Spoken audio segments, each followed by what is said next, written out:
Wow.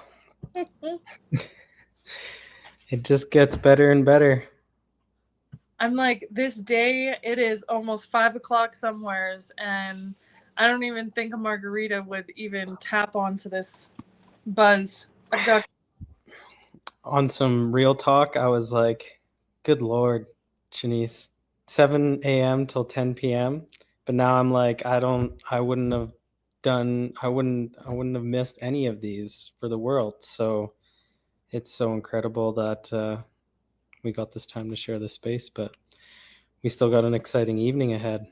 Yeah, we're just like, also again, just still, this is feeling like this is all appetizers we're eating. Like this is an appy buffet that we're enjoying every slice of heaven in everybody's perception. So I'm so honored and shocked we're doing it. Shanice is doing better about keeping on time. So that growth, people, you can reclaim your incompetent time management if you let it all flow with people. So without further ado, we have got the night goddess, the capture of your essence and stories, that her talents of taking photography and videography into a way that can make you feel like you are watching your own fairy tale happen. This woman has a earth shaking conscious effort to make you realize there's so much more about what your mission and your purpose is.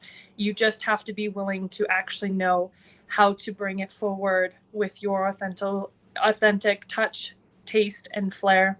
Um, we have met through the beautiful cosmos and have been honored to have her be taking some of her talents, a part of our next processes and passions. She also is a huge project leader for so many different events and organizations that I'll leave that detail for her to share more about who she is, what she is, and we would love to honor our Sofia to come on in. Give me one sec. Can you guys hear me? Yeah. Yeah, it's good volume. Yes, it's perfect. Making you guys change everything for me. Sorry. I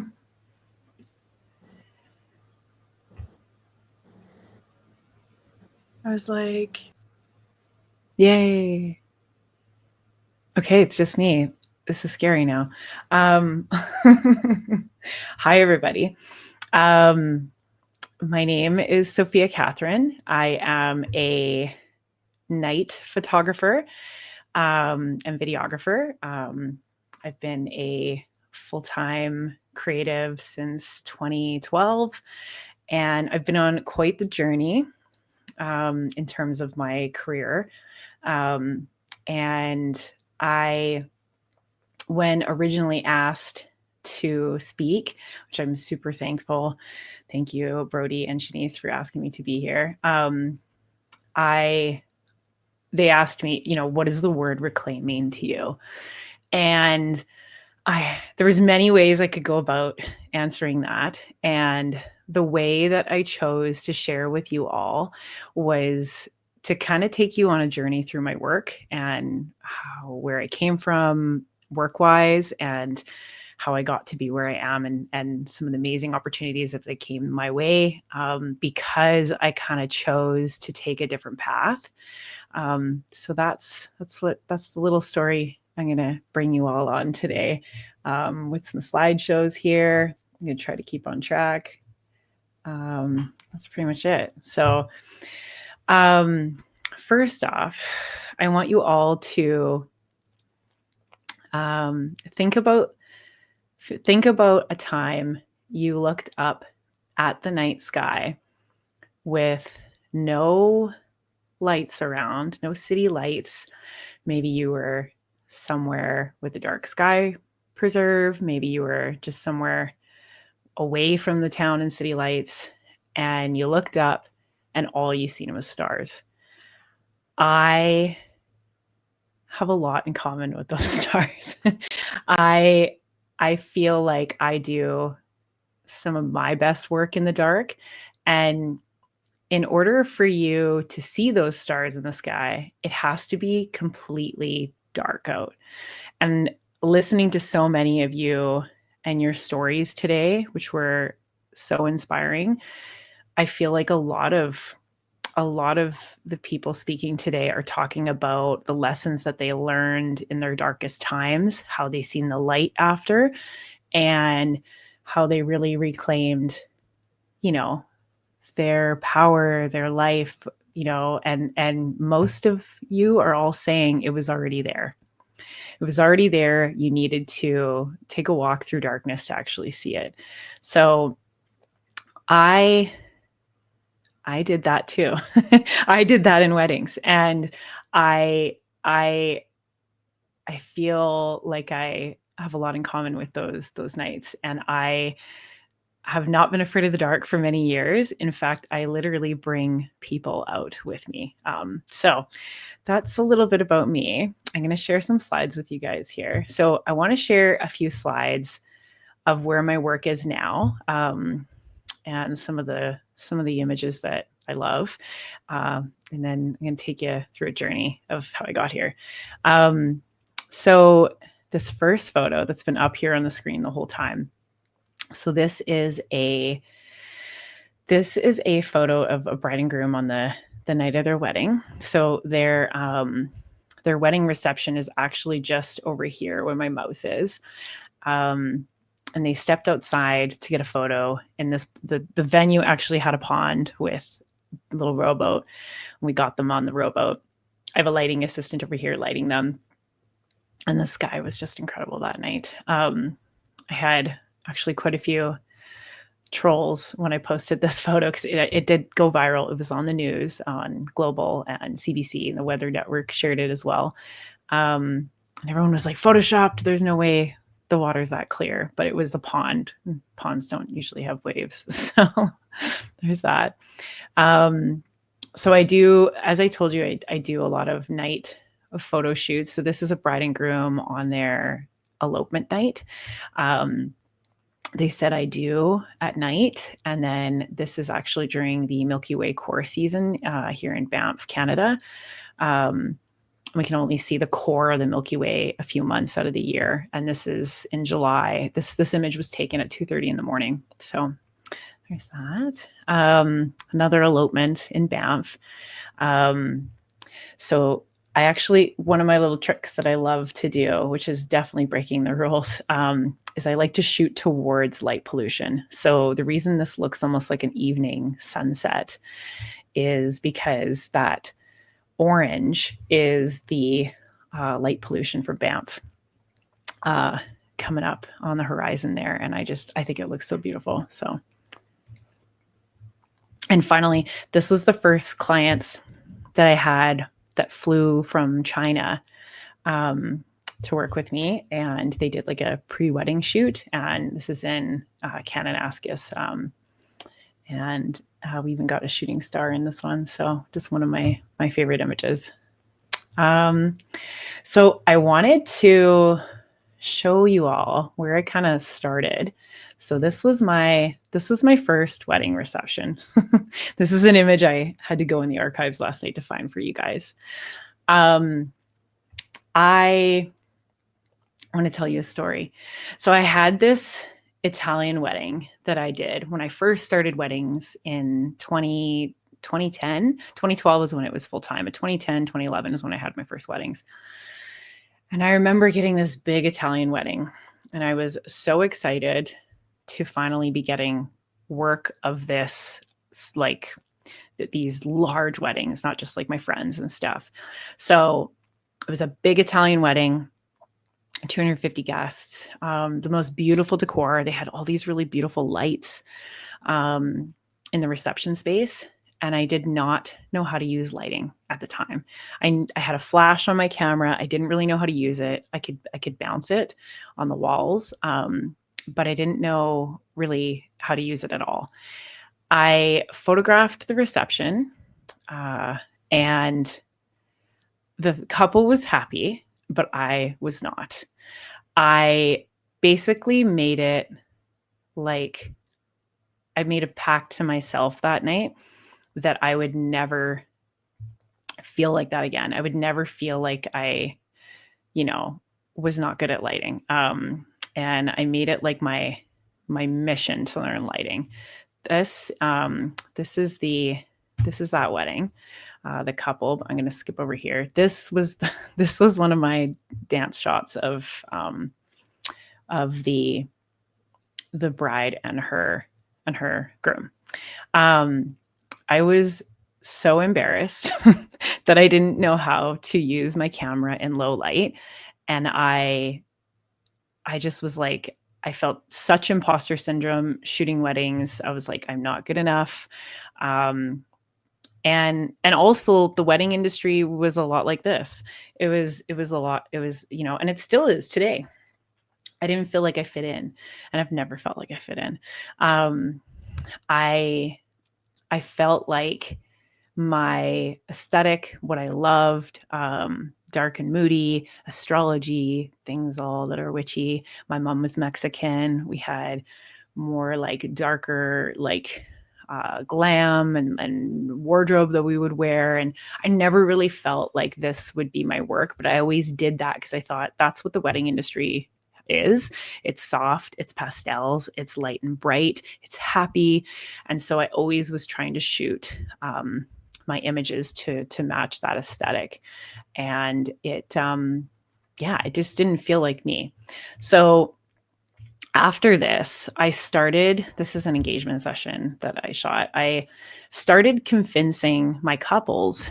I would have these engagement sessions before the wedding, and I would convince them that to let me do like a little experimental shot at the end of their session. And so I'd be like, hey, at the end of your session, like, do you want to go grab drinks for like an hour? And then like, are you cool to like head back out and let me do a night shot? I'm just like trying to learn lighting. And they never were not stoked. They were like, yeah, of course you can experiment with us for a night shot with possibly the stars. And I was like, okay, perfect. So then I started heading out for more.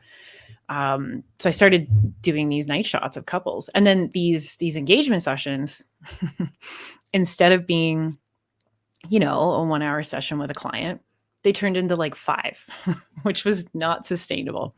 Because here I was trying to hit the sunset for them, the golden hour for them, and then also hit nighttime for me. And as you guys know, here in Canada, like, especially in June near solstice, that can be like a 6-7 hour window by the time that the light actually gets dark enough to be able to shoot astro.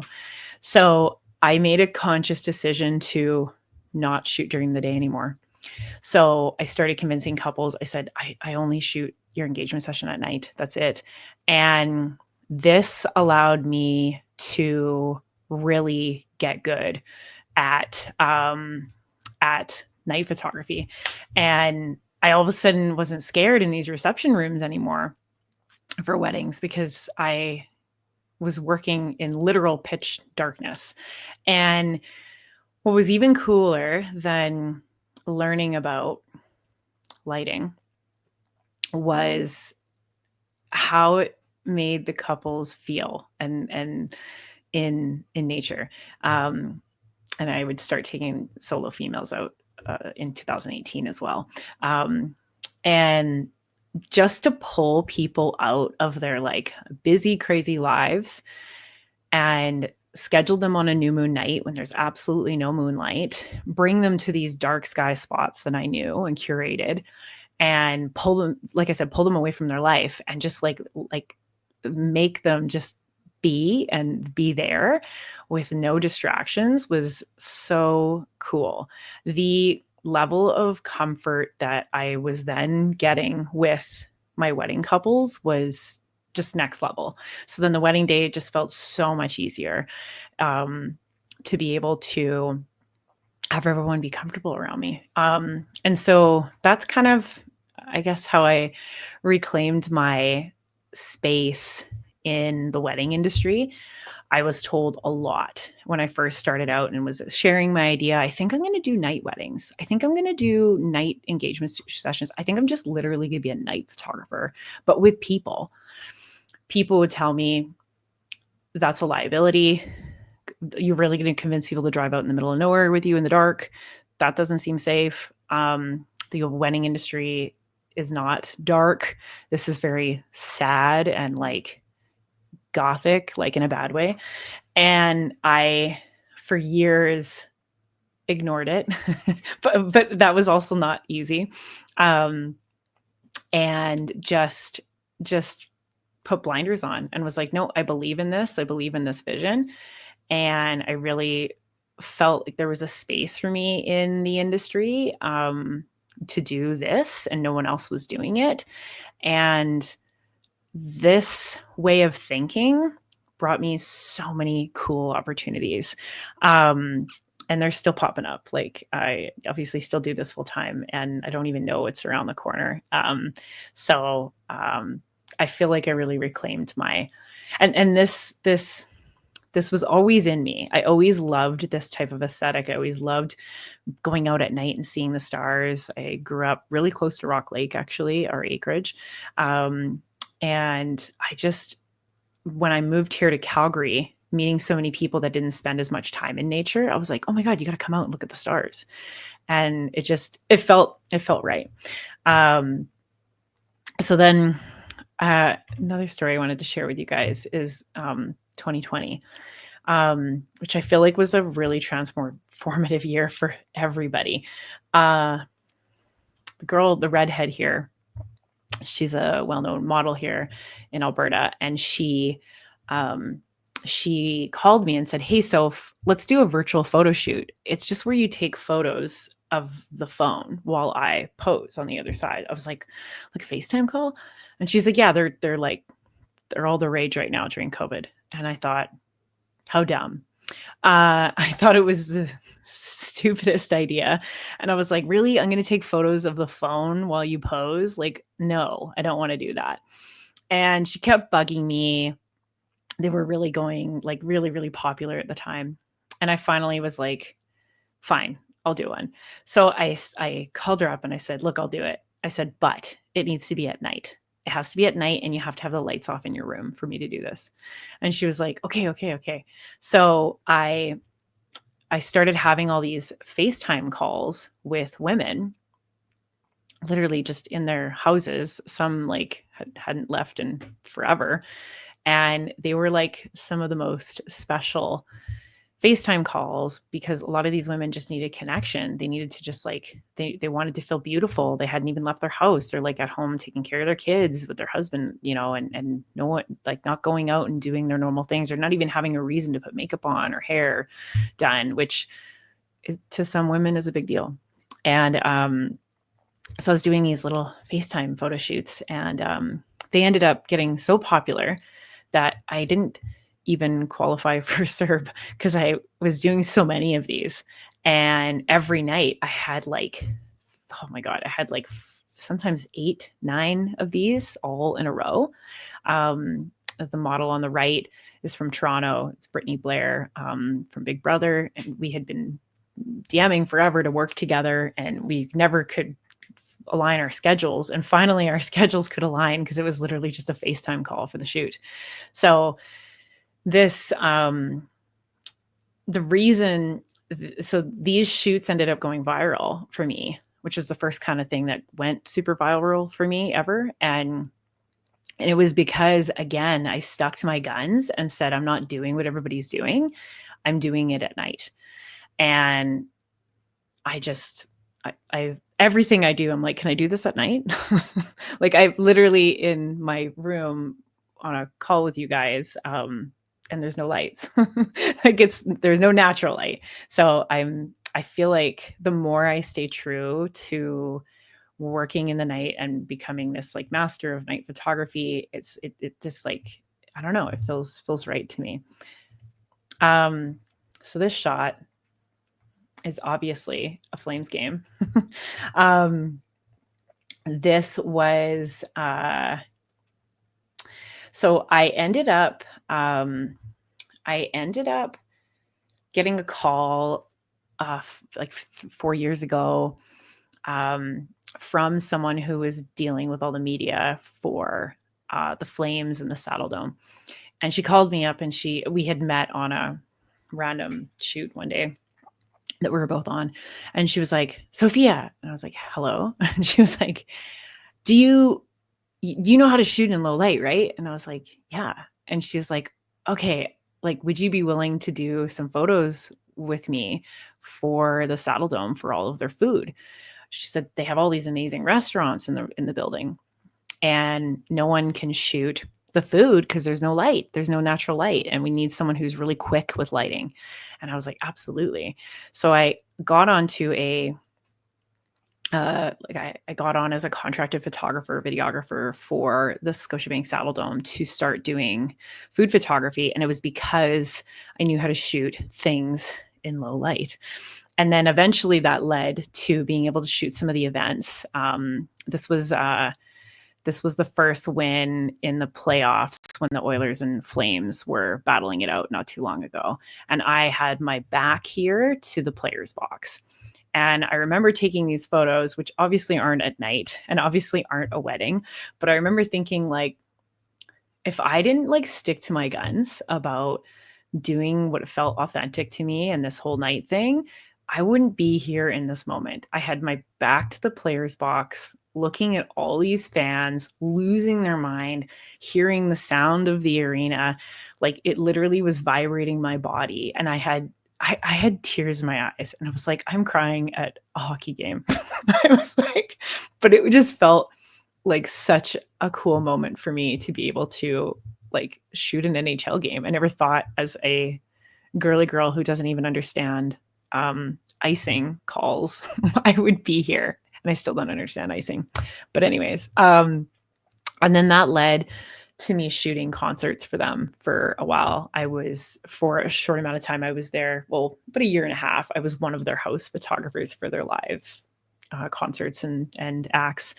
And this was actually my first large arena show I ever shot. And this was Shawn Mendes. And he's thanking the crowd and walking off here at the end of his set. And this was one of the last shows he played. He ended up going on a mental health break and canceling the rest of his tour. And I was the only photographer in the pit this night. And that felt really cool. And that led to lots of other shows. The Lumineers, Michael Bublé. I shot the CCMAs that year, Kane Brown, Pitbull, Nickelback, lots of fun acts. And this again was because of me knowing how to shoot in low light. And yeah, that felt really awesome to be able to do that. And then this was my first overseas wedding. It was a wedding in Scotland, in Glasgow. This building was built in the late 1800s. St. Andrew's in the Square. It's a cathedral. It is now just a venue you can rent, which seems crazy.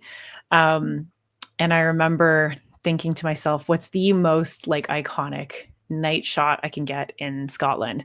And I thought it's raining. Like, Scotland's known for its rain.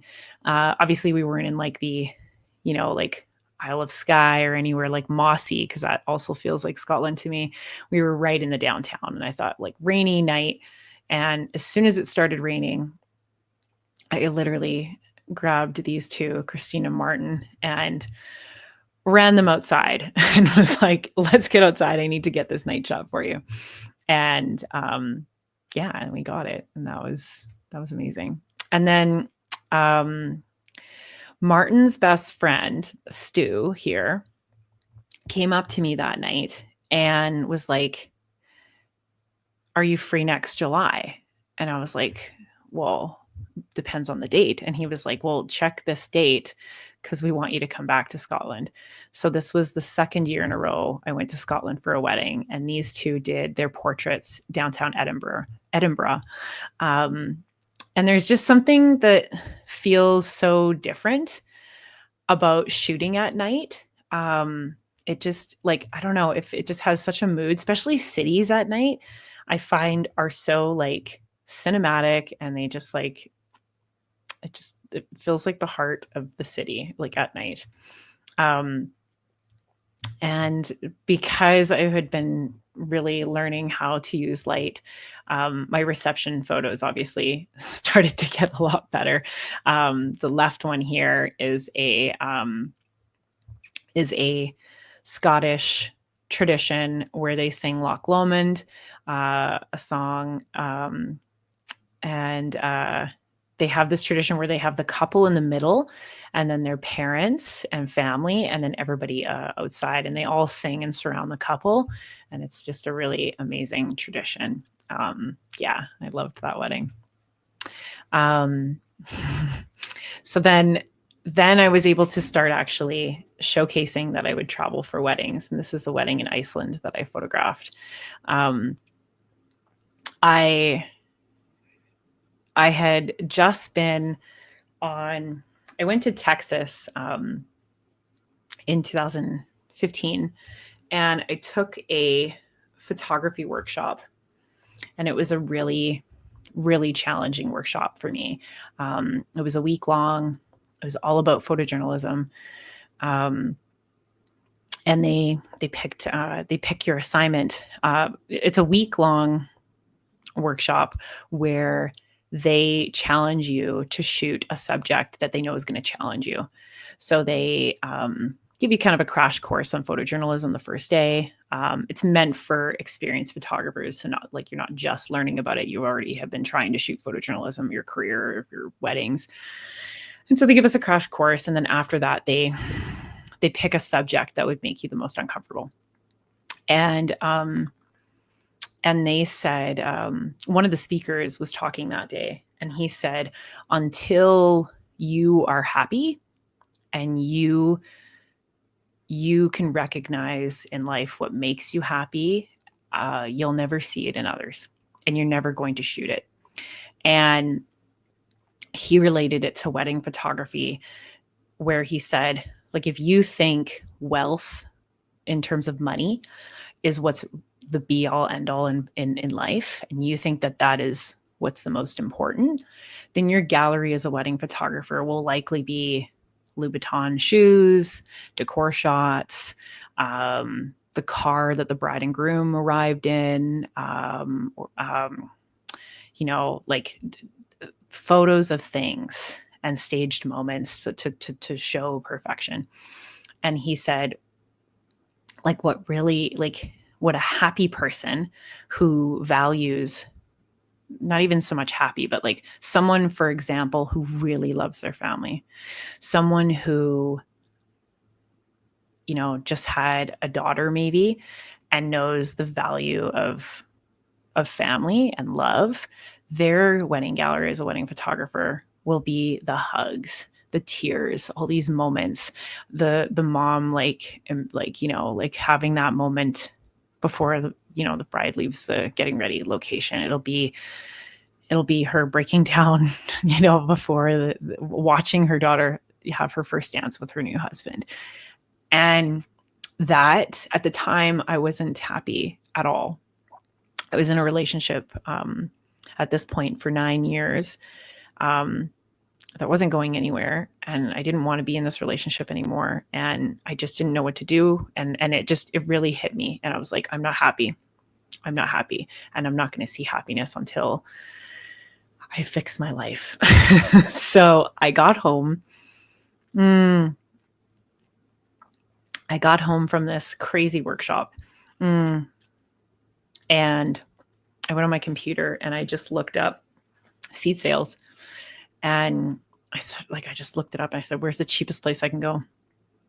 And Iceland came up, and there was a $300 flight to Reykjavik. And I was like, okay, I'm going to Iceland. I booked an Airbnb for a month, and I literally left Iceland. I left for a month. I first broke up with my boyfriend of 9 years and said, see you later. And then I took off to Iceland. And in Iceland, I was alone. I didn't have any friends or family that I was there with. I didn't have work that I could get distracted by. And I ended up posting in this group. I was like, hey, I'm looking for some models for a waterfall shoot just to get some portfolio material here. I thought if I get a photo of a couple in Iceland, maybe I can get a wedding here. And this girl responded and said, oh my God, we're stopping over on the way to Europe. We would love to take you up on that offer. And I said, perfect. I'll meet you at Skogafoss, whatever. And then I got a guy who messaged me and he said, oh, I'd love to take that spot. I'm actually proposing to my girlfriend under Skogafoss that day. And I'm like, oh my God, can I cancel the other girl? And I said, okay, shoot, I have another girl. Maybe I can schedule both of you. Let me just chat with her. And then I messaged her and I said, can you make sure your boyfriend really wants to do the shoot? Cause like, or the, you know, like you're on a stopover, it's your vacation. Maybe he doesn't want to actually do a photo shoot. And then he messaged me again and said, no way. You won't believe what happened. My girlfriend just came in the living room and said, hey babe, do you mind if we do a photo shoot while we're in Iceland? I seen this girl offering them. And I just said, oh yeah, I guess. So it turns out his girlfriend who he was proposing to, who already had the shoot booked with me. So I did their proposal, which I forgot to include a slide of their proposal under Skogafoss. And it was the most magical shoot. And they went home to Florida. And we kept in touch online. And they messaged me a couple months later and they said, so if we're going to just get married in Iceland and you got to come with us. There's nobody else we could think of to shoot our wedding than you. And I was like, okay. And so this was the second time I got to go to Iceland. And this time I had a wedding and I manifested that wedding. I manifested that wedding and it happened. And I'm just so grateful. So this wedding, I don't know if you guys recognize Eric Andre here. He's a pretty well-known comedian. I had a wedding planner who started following me from California. She did Kat Von D's wedding, like a very dark and moody, like gothic wedding, which I was like, yes, yes, I'm the person for this. And she was like, how do I not know you? How am I not working with you? And I was like, I don't know. You need to work with me. And she says, I have this client. He's a producer. He was on Zoolander. He produces Eric Andre's show. Like, would you be interested in coming down to photograph this? And I was like, Avi. So this was a really highlight wedding for me. We had two parts to their session. So we went to Joshua Tree for their portraits. This here is one single image. It's a double exposure with a shooting star as the camera was tilted. So the camera was actually moved mid-frame to have the stars be an overlay on them as well as in the sky. And we caught a little shooting star while we were moving the camera. This wedding was just really amazing to work. They had a lot of, it felt like a aha, I made it moment. They had their wedding in downtown LA and lots of famous guests, which made me very nervous. And they had a starry night, like psychedelic themed wedding because the groom produces films about psychedelics and mental health and gives back to that area with some of the profits of his films. And he's just, the couple was so cool to work with. I had so much fun on this wedding. And then, okay. So then, because I was working on so many large like events, especially through the arena, like the Saddle Dome, I had a close friend who was the founder of Wild Roses Festival, and which is an all-female gathering celebrating the feminine every July here in Alberta. And it's the largest female festival in all of Canada to date. It's 3 days long. It's all about like spirituality and wellness. And there's all these different stages and presenters and presentations and workshops and a marketplace. Like it's literally crazy. And I remember going the first year I was doing my night shoots for girls there, Nicturna. And I told I had approached the founder, and I said, I would love to be in charge of your like media. And so she let me kind of pitch what I would do with her media. And I was like, I would have this whole media team. Like, this is how I would manage them. This is how I would hire everybody. This is like how I would manage the assets after. And like, you know, like everything. Like, this is what I would use on socials. And she ended up being like, okay, how much for you to do this? So I'm going into my third year as the media head for Wild Roses Festival now, where we like hire all of the we select all of the photographers that are on the team, videographers, social media girls, editors, and produce all of their reels. And it's a pretty big project now. It's a big part of my work bag collective of things I do every year.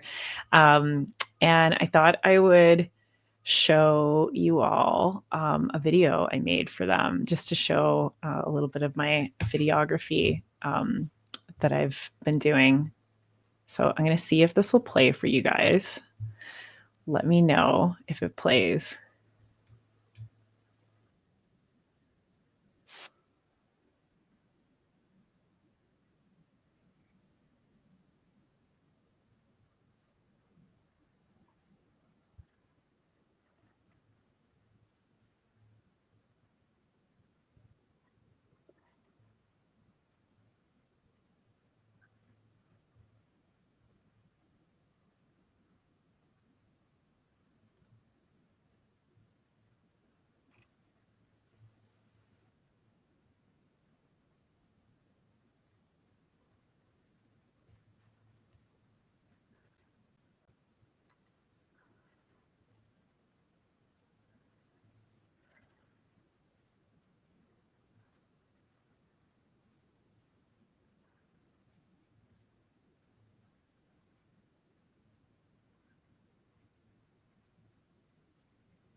So hopefully you guys were able to hear the audio for that.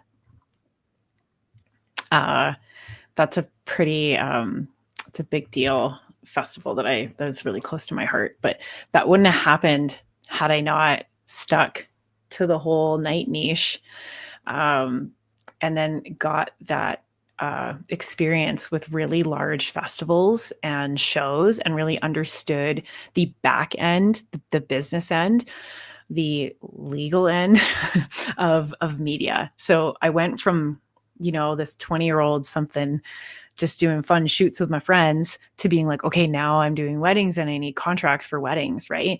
And then going through, as you guys seen, I was doing a lot of international weddings, and in 2020 I had 10 that were booked. I had ones in Costa Rica, France, Belize. I had all these amazing weddings booked that year, and they all canceled, and it was for all of us, a really challenging year, and no exception for me. It was definitely challenging. And so I had really dove into like the back end of things that year with contracts, and then working with really big bands and powerhouse, like, you know, teams that put Bryan Adams on a stage, or that put Tom Cochrane or the Lumineers on the stage, and all the rules that come with consent for filming those shows, where you can use the media, the distribution, licensing, all that. I was like, holy moly, this is so much more than taking photos. This is crazy. And I was learning as I went, and that's why I pitched myself to this festival. I was like, I can do this. Like, I can do this. Like, I am ready to do something like this. Not to mention my heart was in the festival, because it feels really, really close to me. I know how powerful it is when women gather, and how safer it is to be amongst women and do the work with women around and get home to our partners or our families and just feel better. Just feel better, be better humans. And so this I would have never gotten to pitching myself to this thing that is just so important to me now every year, had I not went through everything else to finally get here. And then finally, I finally launched a workshop. I have been talking about launching a workshop for forever. And my next jump, which this felt like my 3 years ago jump, is now trusting that I can teach about low light and not even low light. Like, I think lighting is just a tool when it comes to photography and videography. But I think what a lot of creatives in my field, not just the wedding industry, but just like creatives as a whole, really struggle with is finding their own light and trusting it and keeping true to that vision and what really inspired you to start doing what you're doing. And I feel like this room here today and a lot of the people that have spoke already today have already touched base on this, and it seems to be always the same story where it's like, I knew I wanted to do this and I had to trust myself. I knew it was always there. And, I finally came back to myself, and it's no different in photography, and videography. It's finding that light inside and staying true to it and being like, what do I think looks amazing? How do I want to show up online? And for me, it was night. For me, it was night. I was like, I want to do night content, and night weddings. And like I said earlier, everyone was like, night weddings don't exist, Sofia. So, yeah. So I'm really glad I stuck to my guns. And that's pretty much it.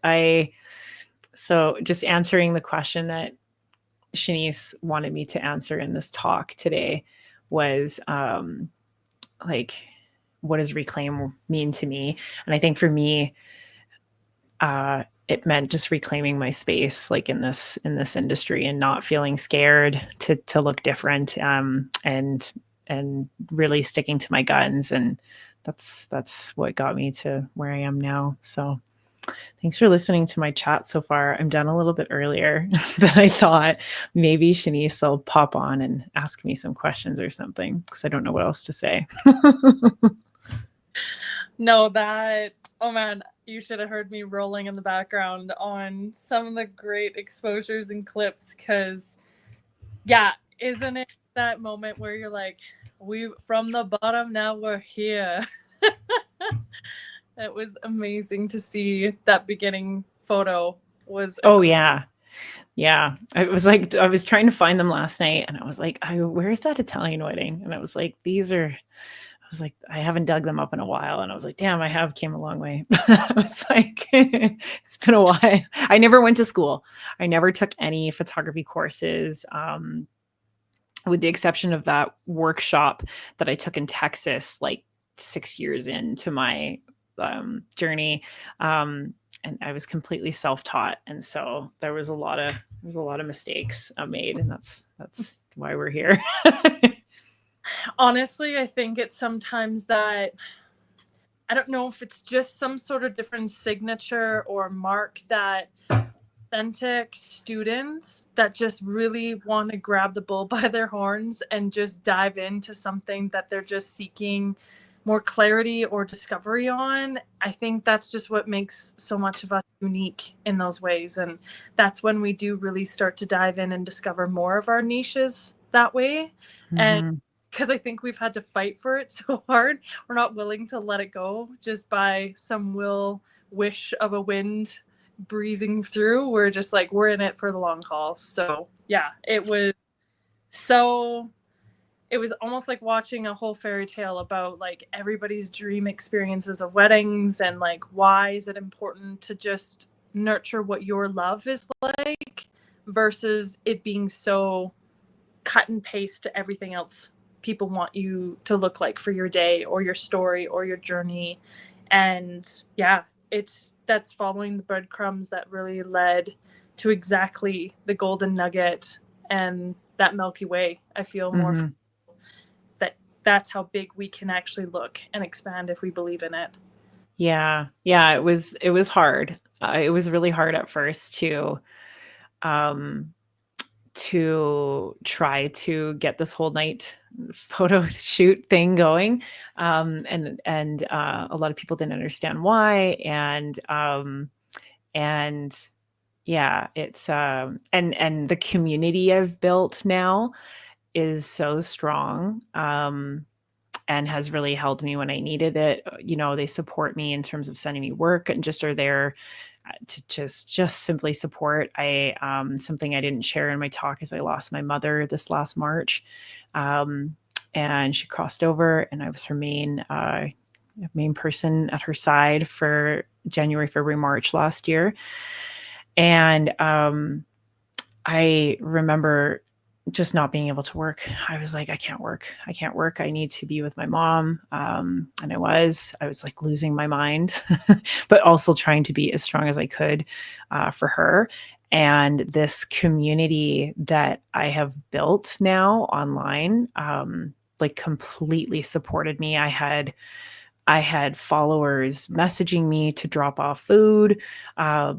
You know, like booking shoots for like a year in advance just to financially support me, just sending me the most amazing messages, just, you know, mailing me books about grief. And it was wild. So I think there's so much power in being authentic and you know, and just sticking true to what you want to do. You can, like, I always tell everyone, you can make a business out of anything, and as long as you're authentic and you really believe it and you show people that you're passionate about it, I think, yeah, you can make a living off of anything. So I'm so thankful for that community that I have online, because they got me through definitely the hardest year of my life, which is this year. So yeah, that was fun. Not that's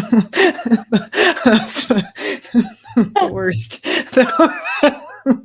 Honestly, it's just, I don't know if we would ever grow old if we just had everything just spoon fed to us and never had those moments of really growing through all walks of emotions and journeys to really bring that maturity and that depth to our souls. I think that's why reclaiming is such a topic and a theme for all of us, is because you've got to find out, you know, what were the best things that were left behind from our loved ones, that are just the way that people look at you and say, oh, you have, you know, your dad's cheeks or your mom's eyes, or you know, your grandpa's laugh or your grandma's cooking. And you know, it's finding out that you are this like perfect cosmos expression of everything that has shown you what you get to be in this day. And it's sometimes that layer where the witchy past life grandmothers and souls just begging you not to give in to this peppy, pasty, white sandwiched type of wedding and just go for it. And I don't know if you have one of your recent photos from the previous or the recent wedding you just did. I think it was a like that was just an awe factor of Yeah, it was a fun exactly wedding. that moment felt like. Oh, I thought you cut out. Yeah, that wedding, and I think it was hard to pick. It was hard to understand what to talk about today, because I'm so like grateful for everything that has come my way and all the opportunities and everything. And I'm like, I don't know, like, I don't know what all to talk about today. Like and I think that's another thing I could have talked about today is the clients that do come my way now are like so on brand. They're so on brand, and not even in terms of aesthetic. They're on brand in terms of they are just so aligned with how I think. So they're having weddings the way they want to have them. And then my night shoots too, they were like, they're just the couples that are coming to me are like, they're like, I'm eloping, we're not having any of our family there. We want to have like something a little bit more sacred happen that day. We're having a ceremony, at night. Or maybe it's, I have another couple of girls getting married next year, and, they're really big into cosplay and like gaming, and they're having this like kind of digital, like pretty pink, late evening wedding next year. And it's just like, and sometimes I have couples who are having a pretty normal wedding. But they just want, they really value everyone in one room that night. And they know how special that is. And they connect with me because of that. And yeah, and it's so nice that I stuck to my guns and didn't like conform to what my industry, has as the norm now. And I feel like our industry has definitely grown, and there's so many different wedding professionals now that work in all different type of aesthetics in different ways. And I'm just proud to be, where I am now, with, anyways. Yeah. I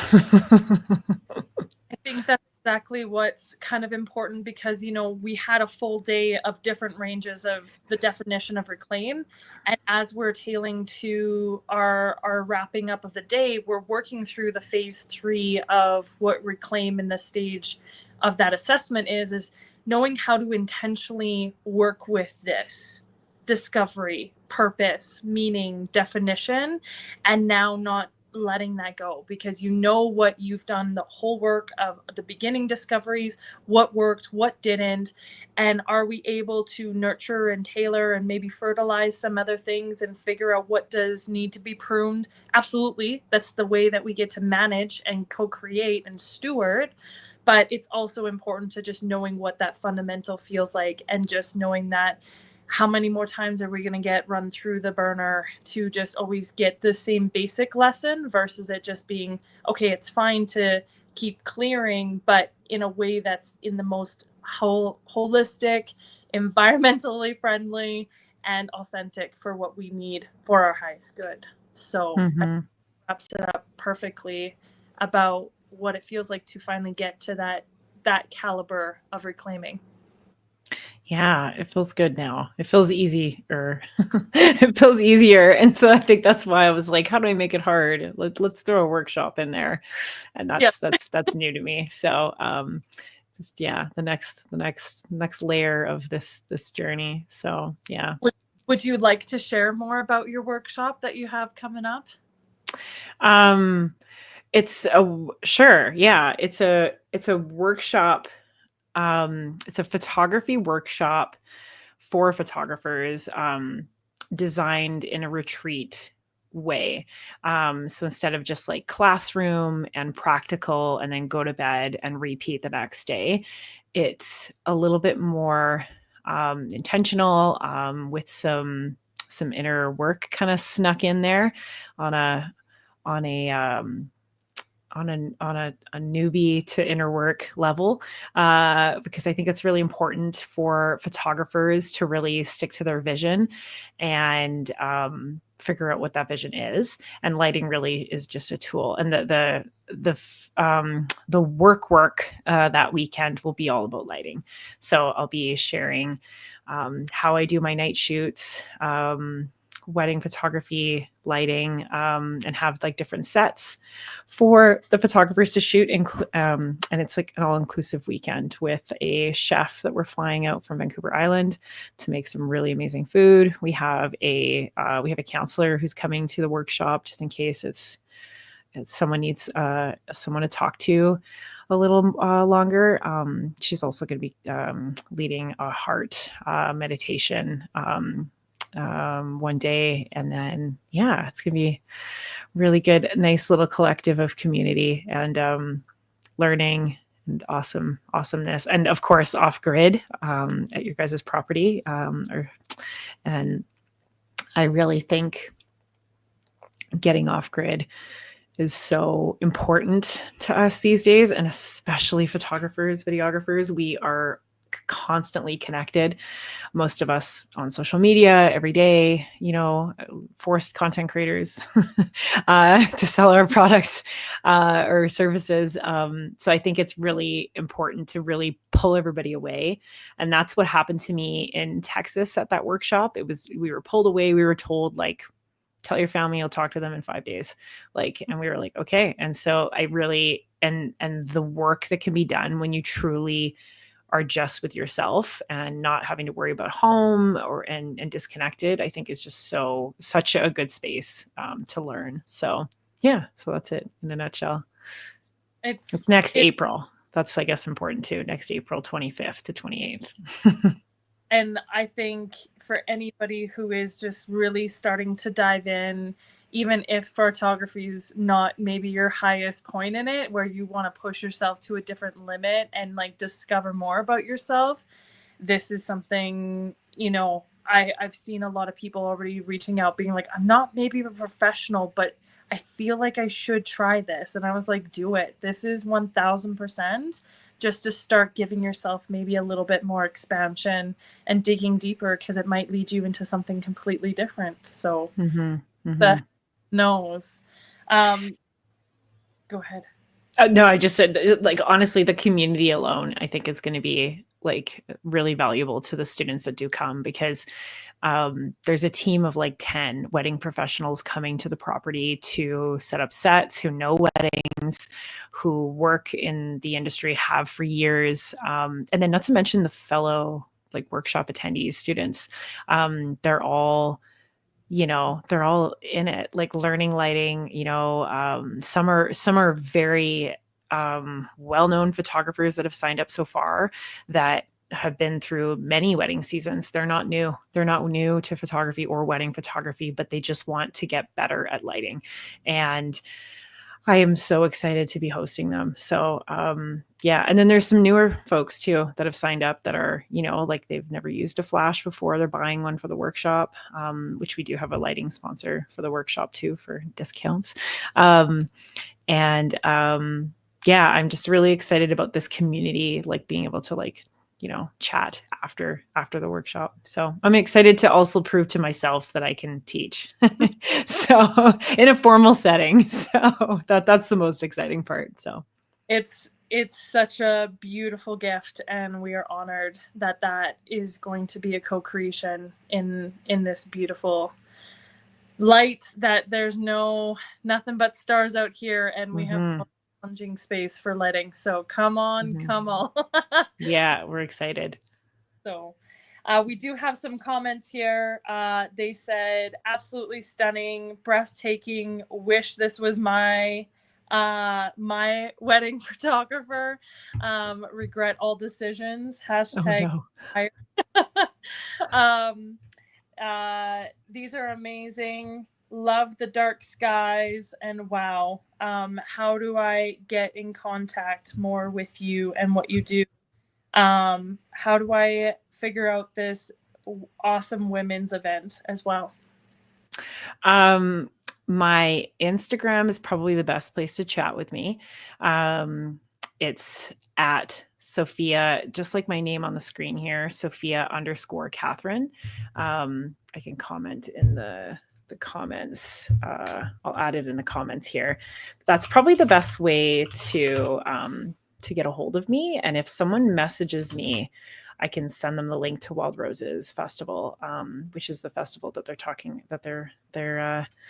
they're probably seeing. And Brody just messaged me too. I don't know if did my video when I shared it have any volume? I feel like it didn't. If it didn't, we can add it to After. Okay. Yeah. So anyways, so it's I can send those videos where the volume will work. But if anyone wants to get a hold of me, I think just message me on Instagram is probably the easiest way to get a hold of me. So I can point them in the right direction.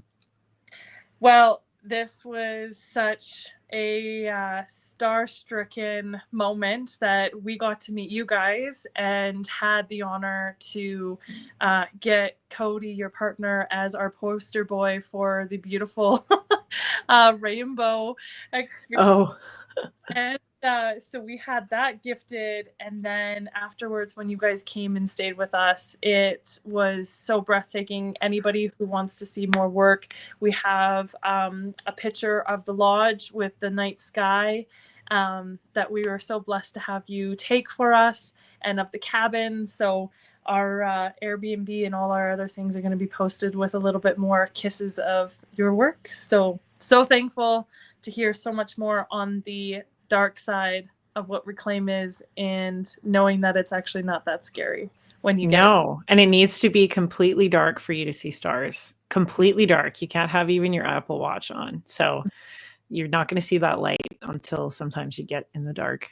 So love it. Well, thank you again, and such an honor to have you be a part of our life, and this video of just really sharing so much more about who you are and what we loved so much about you, and what others get to see more about you on this side. So thank you so much. Yeah, thank you guys for letting me share my little journey so far. So looking forward to all the other speakers. Bye. Yeah. Bye. All right, let's take a little break here for a bit, and then we might go on a little bit more of a longer break, and then we will meet up with you guys shortly. Perfect.